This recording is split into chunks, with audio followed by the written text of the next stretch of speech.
میری ساس بہت ظالم تھی۔ میری 3 بیٹیاں پیدا ہوئی تھیں اور ہر بار میری ساس اس بچی کو اٹھا کر باہر لے جاتی اور کچرے میں پھینک آتی۔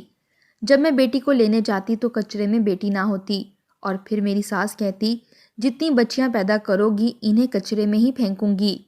چوتھی بار حاملہ ہوئی تو میں گھر سے بھاگ گئی اور اللہ نے مجھے بیٹا دیا۔ میرا بیٹا 18 سال کا ہوا تو میں اس کے ساتھ بازار گئی تو وہاں ایک بھکارن 3 اپاہج لڑکیوں کے ساتھ بھیک مانگ رہی تھی۔ جب میری نظر بھکارن پر پڑی تو میری روح کانپ گئی۔ وہ تو میری ہی۔ شادی کی رات ہر لڑکی کچھ نہ کچھ خواب سجا کر پیا کے گھر آتی ہے۔ میری بھی آنکھوں میں ڈھیروں سپنے تھے۔ میں شرمائی سی اپنے کمرے میں بیٹھی اپنے شوہر زاہد کا انتظار کر رہی تھی۔ میرا زاہد کے ساتھ رشتہ چند ماہ پہلے ہی طے ہوا تھا۔ وہ اپنی والدہ کی اکلوتی اولاد تھے، اس لیے میری شادی خاصی دھوم دھام سے کی گئی تھی۔ اب بھی میرا کمرہ کسی خوابگاہ کی طرح پھولوں اور کینڈل سے سجایا گیا تھا۔ کمرے کا دروازہ کھلا تو میں سنبھل کر بیٹھ گئی، لیکن کمرے میں میرے شوہر کی بجائے میری ساس داخل ہوئی تھیں۔ میری منگنی کے دوران وہ جب بھی میرے گھر آئیں تو مجھ سے محبت اور چاہت کا اظہار کرتی رہی تھیں، لیکن اس وقت ان کے چہرے پر عجیب طرح کی سختی تھی۔ ماتھے پر تیوری چڑھائے وہ میرے پاس بیٹھ گئیں، پھر کہنے لگیں، دیکھو بھائی بہو، زاہد میرا اکلوتا بیٹا ہے اور میں نے جیسے اس کی شادی پر پانی کی طرح پیسہ بہایا ہے وہ سب نے دیکھا ہے۔ یہ بات انہوں نے مجھ پر جتاتے ہوئے کہی تھی کیونکہ میرا باپ ایک سفید پوش سا شخص تھا، بس اپنی غربت پر عزت اور بھرم کی چادر ہی اوڑھ رکھی تھی۔ اب یہ بھی نہیں تھا کہ انہوں نے مجھے خالی ہاتھ رخصت کیا تھا۔ میری ضرورت کا سامان مجھے دیا تھا، کمرے کا فرنیچر بھی مناسب سا دیا تھا۔ ہاں، ٹرک بھر کر جہیز نہیں دیا تھا، مجھے ڈھیر سارا زیور نہیں پہنایا تھا، نہ میری ساس کو تولے 2 تولے کے کنگن پہنائے تھے۔ شاید اس لیے ان کا موڈ خراب تھا۔ میں نے سوچا کہ چلو کوئی بات نہیں، میں اپنی خدمت سے ان کا دل جیت لوں گی۔ لیکن اگلی بات جو ساس نے مجھ سے کہی میں ہکا بکا ان کا چہرہ دیکھتی رہ گئی۔ وہ بات مکمل کر کے جا چکی تھیں اور میرا دل یوں تھا کہ کسی نے مٹھی میں دبوچ لیا ہو۔ زاہد کب میرے کمرے میں آئے، مجھ سے کیا باتیں کرتے رہے، میرا دماغ تو جیسے ساس کی بات پر ہی اٹک سا گیا تھا۔ شاید ہی شادی کی پہلی رات کسی ساس نے یہ بات اپنی بہو سے کہی ہو جو میری ساس نے مجھ سے کہی تھی۔ اگلے روز صبح 7 بجے میرے کمرے کا دروازہ کھٹکا تھا۔ زاہد ابھی سو رہے تھے۔ میں اٹھ کر بیٹھ گئی۔ میں نے اپنے بالوں کا جوڑا بنایا اور پھر دوپٹہ سر پر اوڑھ کر دروازہ کھول دیا۔ سامنے میری ساس کھڑی تھی۔ مجھ سے کہنے لگی، دن دہاڑے تم کیا بستر توڑ رہی ہو؟ گھر میں میرے علاوہ اور کوئی نہیں رہتا جو تمہارے ناز نخرے اٹھائے گا۔ چلو نہا دھو کر باہر آؤ، تمہیں کچن دکھا دوں۔ اپنی ساس کی زبان سے یہ سب بات سن کر مجھے برا سا لگا تھا۔ ساس بہو میں بھی کچھ باتوں کا لحاظ ہوتا ہے، لیکن وہ عجیب سی خاتون تھیں۔ میں نے کپڑے تبدیل کیے اور باہر آ گئی۔ وہ مجھے کچن میں لے جا کر بولیں کہ میں شوگر کی مریضہ ہوں، مجھ سے بھوک برداشت نہیں ہوتی، اس لیے مجھے صبح فجر کے بعد ہی ناشتہ چاہیے۔ میں نے اسبات میں سر ہلا دیا۔ پورا دن وہ مجھے یہی بتاتی رہیں کہ مجھے گھڑی کی سوئیوں کے ساتھ کس کس طرح سے سارے گھر کے کام کرنے ہیں۔ یہ سب سن کر پہلے ہی دن میرا سر چکرا کر رہ گیا تھا۔ مجھے تو لگا میں اکلوتی بہو ہوں تو سسرال میں عیش کروں گی، مجھے کون سا بھرا سسرال سنبھالنا ہے، لیکن میرے سسرال میں میری ایک ساس ہی کافی تھیں مجھے دن بھر گھن چکر بنانے کے لیے۔ فجر کے بعد سے جو میں کام کرنا شروع ہوتی تو رات کو ہی فارغ ہوتی تھی۔ مجھے اس وقت بہت برا لگا۔ میرے سامنے ہی میری ساس نے اپنے گھر کی ملازمہ کو یہ کہہ کر کام سے نکال دیا کہ اب میری بہو آ گئی ہے، اب مجھے ملازمہ کی قطعی ضرورت نہیں۔ مجھے اپنا آپ بہو کم اور ملازمہ زیادہ لگ رہا تھا۔ میری شادی کو 4 ماہ گزر گئے اور ہر ماہ میری ساس مجھ سے یہ سوال کرتی تھی کہ تم حاملہ کیوں نہیں ہوئی؟ بھلا میرا اس بات پر کیا اختیار تھا؟ وہ ہر ماہ مجھے ہاسپٹل لے کر جاتی اور میرا چیک اپ کرواتی، اور جب ٹیسٹ رپورٹ سے یہ معلوم ہوتا کہ میں حاملہ نہیں ہوئی تو اس دن تو میری گویا شامت ہی ہوتی۔ پہلی رات بھی میری ساس نے مجھ سے یہی کہا تھا کہ زاہد ان کی اکلوتی اولاد ہیں، اس لیے انہیں بیٹے چاہیے، اور یہ بھی کہا تھا کہ بعض لڑکیاں شادی کے بعد جلد بچہ نہیں چاہتیں تاکہ کچھ عرصہ لائف کو انجوائے کر سکے، یہ نہ ہو کہ تم بھی ان چونچلوں میں پڑ جاؤ۔ ایسی باتیں بھلا کون بہو سے کرتا ہے؟ اور اب بھی وہ مجھے یہی تانے دیتی کہ تم خود نہیں چاہتی کہ اولاد ہو۔ میں اگر زاہد سے یہ بات کرتی تو وہ کہتے کہ میں اپنی والدہ کے معاملے میں تمہاری کوئی مدد نہیں کر سکتا، اس لیے مجھ سے ایسی امید مت رکھنا کہ تمہاری وجہ سے میں اپنی ماں کا نافرمان بنوں گا۔ شادی کے چند ماہ ہی گزرے تھے اور میں اپنی ساس سے تنگ آ چکی تھی۔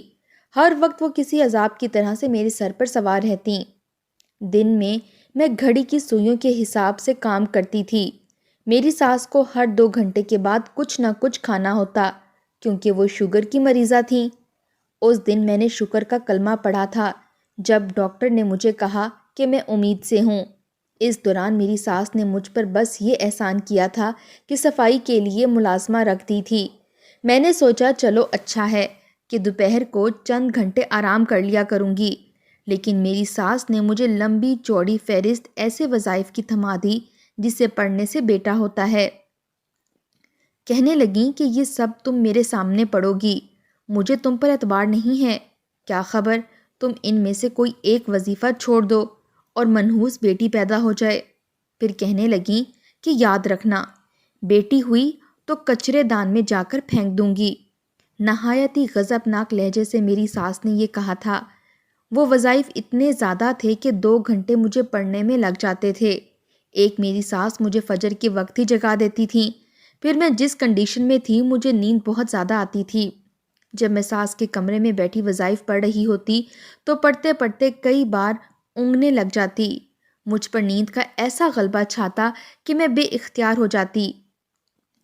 میری ایسی حالت دیکھ کر بجائے مجھ پر رحم کھانے کے وہ میرا کئی بار منہ دھلوا دیتیں، لیکن مجھے آرام نہ کرنے دیتیں، کہتی کہ مجھے ہر حال میں بیٹا چاہیے۔ رات میں بھی اپنے کمرے میں بلا کر وظیفے پڑھواتیں۔ کبھی کبھی تو مجھے اپنی بے بسی پر رونا آنے لگتا۔ 9 ماہ میں نے بڑی اذیت سے کاٹے تھے۔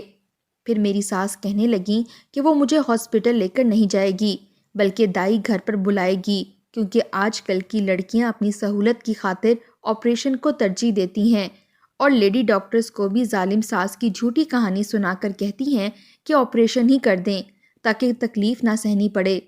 مجھے اپنی ساس کو دیکھ دیکھ کر غصہ سا آنے لگا تھا۔ مجھے لگتا کہ نہ جانے وہ عورت مجھ سے کس بات کا بدلہ لے رہی ہے۔ بہرحال دائی نے میرا کیس بھی کیا تھا۔ اپنے بچے کی آواز میں نے اپنے کانوں سے سنی تو اپنی ساری اذیتیں اور تکلیفیں بھول گئی تھی، لیکن جب دائی نے بتایا کہ بیٹی ہوئی ہے، میرا دل پہلے تو بجھ سا گیا تھا۔ وجہ یہ تھی کہ اب میری ساس نہ جانے مجھے اور کتنے تانے سنائے گی، لیکن پھر اگلے لمحے میں نے سوچا کہ چلو میری بچی تو میرے پاس ہوگی، اس سے اپنا دل بہلا لوں گی۔ میں نے دائی سے کہا کہ میری بچی مجھے پکڑا دے۔ ماں کا درجہ پاتے ہی میرا دل میری اولاد کے لیے یکبارگی سے تڑپا تھا۔ اس کے رونے کی آواز سن کر میرا دل تو تڑپ اٹھا تھا۔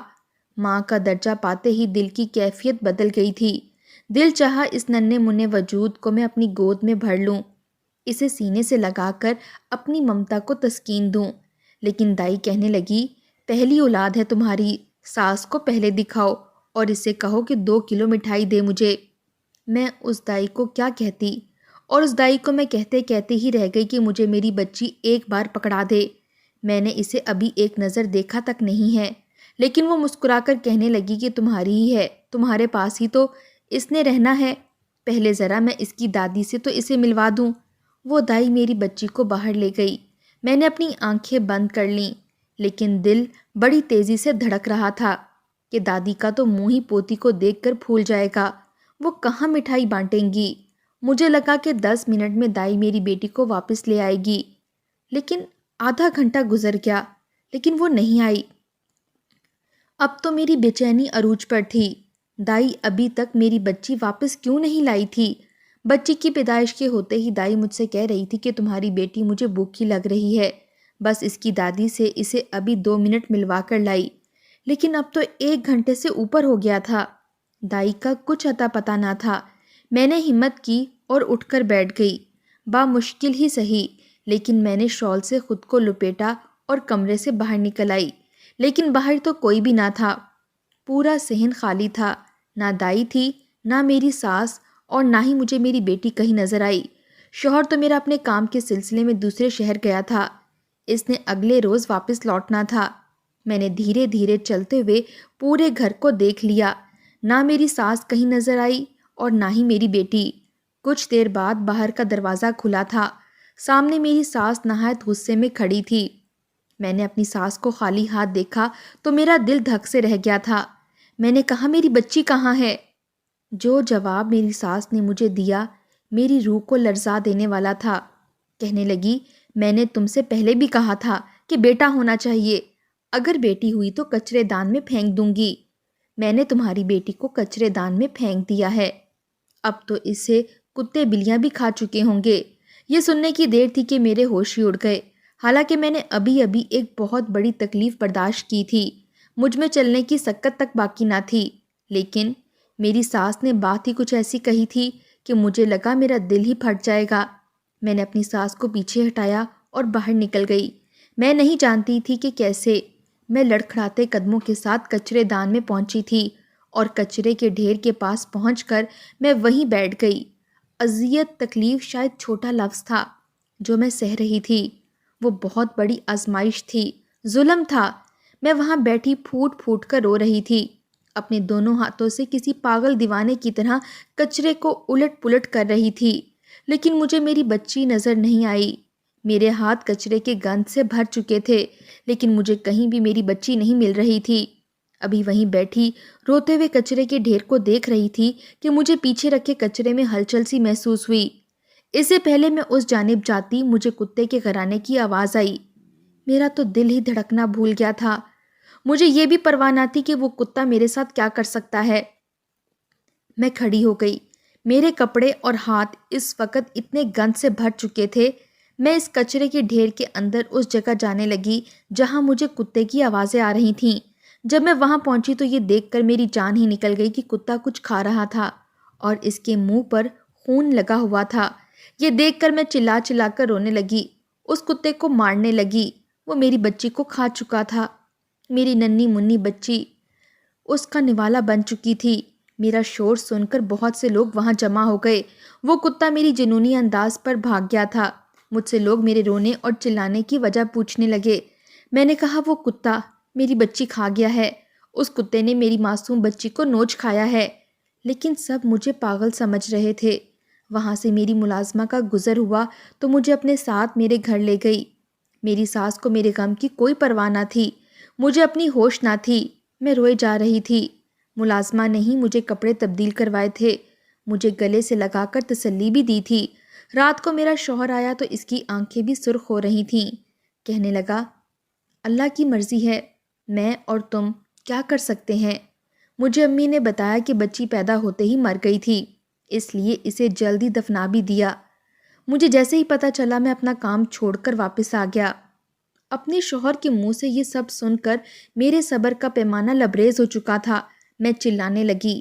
میں نے کہا، جھوٹ بولتی ہے تمہاری ماں، اس نے میری بچی کچرے میں پھینک دی تھی۔ میری بچی کو کتا کھا گیا ہے، میں نے خود کتے کو کھاتے ہوئے دیکھا ہے۔ تمہاری ماں نے میری بچی کو کچرے میں پھینک دیا۔ میں اس عورت کو کبھی معاف نہیں کروں گی۔ میری بات سن کر میرا شوہر بجائے میری بات کو سمجھنے کے مجھ سے لڑنے لگا۔ کہنے لگا، تمہیں شرم نہیں آتی مجھ سے ایسی بات کرتے ہوئے؟ میری ماں بھلا کیوں ایسا کرے گی؟ میں مانتا ہوں کہ تمہارا غم چھوٹا نہیں ہے، لیکن ایسا بھی کیا پاگل پن کہ تم میری ماں پر الزام تراشی شروع کر دو؟ میں نے کہا، میں سچ کہہ رہی ہوں۔ میرے شوہر نے میرے گھر والوں کو بھی بلوا لیا اور اس دائی کو بھی کہ وہ دائی بتائے کہ آخر ہوا کیا تھا۔ دائی کہنے لگی، بچی کو پیدا ہوتے ہی سانس لینے میں دشواری ہو رہی تھی۔